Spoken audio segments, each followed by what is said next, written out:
संबलपुर जिल्लार विभिन्न औषध दोकान रे पसी जांच करुछि पुलिस। तेबे आगको हनुमान जयंती समेत विभिन्न पर्वपर्वाणी रहिथिबारु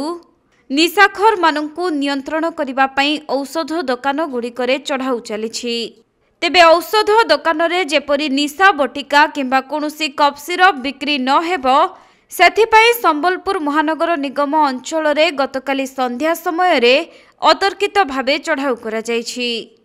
आउ जेउ दोकान गुड़िकरे बेआईन निशा बटिका किंबा कफ सिरप बाहरिबो सेमानंक नामरे थाना रे मामला रुजु करा जिवो बोली एसडीपीओ सूचना दैछन्ते। देखो आमर टाउन भितर आमर रही माने आगु एलिगेशन जे कफ सिरप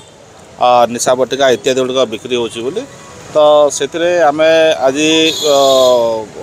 जो आम टाउन थाना धनुपाली अठापाली खेतराजपुर बरईपाली एवं सदर विभिन्न थाना जो रही थाना गुड़िक से टीम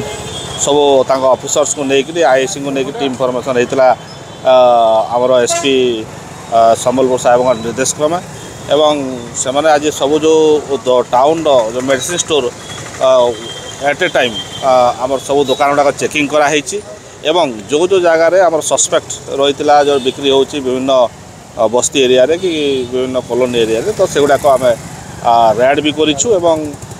किछि लोकन को आम पाइछु एवं निश्चित भाव में से गुड़ाक केस करा दरकार रीतिमत भी चली पारे एटा कंटिन्यू चलिबो आमर जेहेतु वर्तमान सेटा आमर जो विभिन्न रही आछि पर्वपर्वाणी ताको दृष्टि रखिक आम एगुड़ाक भी करा होछि जमती आंटी सोशल कम कौन न निशाखोर मैंने किसी कर न पारे से दृष्टि करा।